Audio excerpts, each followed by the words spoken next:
Hello everyone, আমি ব্লগকর moderator YRC Ullapara. আজকে আমরা এক্সপ্লোরিং করব আমাদের উল্লাপাড়া উপজেলার বিভিন্ন দর্শনীয় স্থান, বিখ্যাত যে জায়গাগুলো আছে সেগুলো এক্সপ্লোরিং করবো। পাশাপাশি পার্শ্ববর্তী যে একটা উপজেলাতে আমরা যাব, সেখানকার দর্শনীয় স্থানগুলো আমরা করে দেখাবো। তো চলুন করে দেখা যাক।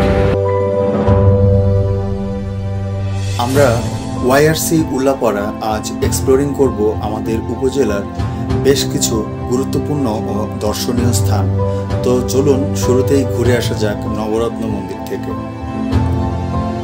নবরত্ন মন্দির হলো এক ধরনের স্থাপত্যশৈলী যেখানে মন্দিরের ওপরে 9টি চূড়া বা রত্ন থাকে। এই স্থাপত্যশৈলীটি মূলত পঞ্চরত্ন ধারার একটি উন্নত রূপ। বাংলাদেশে কয়েকটি বিখ্যাত নবরত্ন মন্দির রয়েছে, যার মধ্যে সিরাজগঞ্জের উল্লাপাড়ার হাটিকুমরুল নবরত্ন মন্দির এবং দিনাজপুরের কান্তনগর মন্দির অন্যতম। এই মন্দিরগুলির স্থাপত্যশৈলী এবং ইতিহাস খুবই সমৃদ্ধ। ধারণা করা হয় 1704 থেকে 1728 সালের মধ্যে জনাব মুর্শিদ কুলি খানের শাসনামলে তার তহসিলদার রামনাথ ভাদুরী এটি নির্মাণ করেন।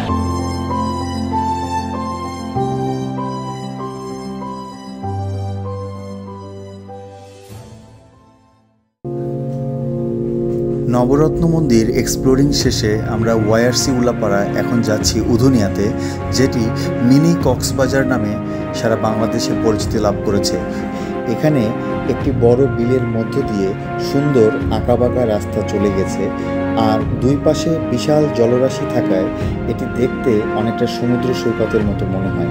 আপনি যদি প্রকৃতি প্রেমী হন এবং অল্প খরচে সুন্দর একটি জায়গা থেকে ঘুরে আসতে চান, তাহলে উধুনিয়ার মিনি কক্সবাজার আপনার জন্য একটি চমৎকার বিকল্প হতে পারে।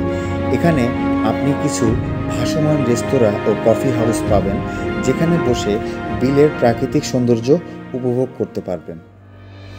উপজেলা এক্সপ্লোরিংয়ের এক পর্যায়ে আমরা ওয়াইআরসি উল্লাপাড়া দুপুরের খাবারের জন্য এসেছি এনায়েতপুরে যমুনা নদীর তীরে অবস্থিত একটি বিখ্যাত হোটেল, নাম গোলামের হোটেল।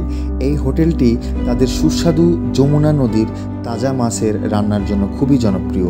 এখানে প্রতিদিন দূর দূরান্ত থেকে শত শত মানুষ নদীর তাজা মাছ যেমন পাবদা, চিংড়ি, বোয়াল, বাঘাইর, বাইন ইত্যাদি বিভিন্ন ধরনের মাছের স্বাদ নিতে আসেন।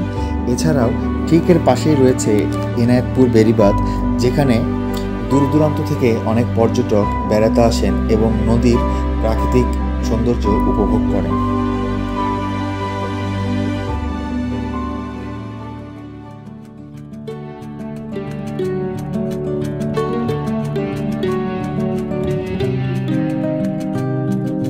আজকে ওয়াইআরসি উল্লাপাড়া উপজেলা এক্সপ্লোরিং শেষে এখন আমরা আছি বেলকুচি আলবাহেলা মসজিদে। 2012 সালের সেপ্টেম্বর মাসে বেলকুচি উপজেলার মুকুন্দগাতি গ্রামের শিল্পপতি মোহাম্মদ আলী সরকার তার ছেলে আল আমান এবং প্রয়াত মা বাহেলা খাতুনের নামে এই মসজিদের ভিত্তিপ্রস্তর স্থাপন করেন। আধুনিক ইসলামী স্থাপত্য রীতিতে নির্মিত এই মসজিদটি তার সৌন্দর্য, দৃষ্টিনন্দন নকশা এবং বিলাসবহুল উপকরণের জন্য পরিচিতি পেয়েছে।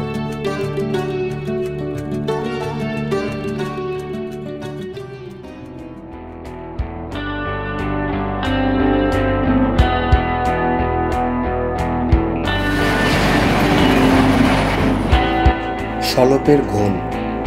ব্রিটিশ আমলে তৎকালীন সলপ সেন্নাল জমিদারদের পৃষ্ঠপোষকতায় সলপে ঘোলের কারখানা গড়ে ওঠে। তবে 1922 সালে মোহাম্মদ সাদেক আলী নামের এক ব্যক্তি প্রথম বাণিজ্যিকভাবে এই ঘোল তৈরি ও বিক্রি শুরু করেন।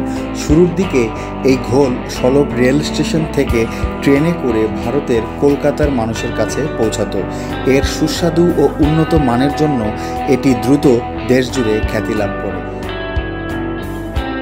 YRC Ullapara, YRC Ullapara, YRC Ullapara.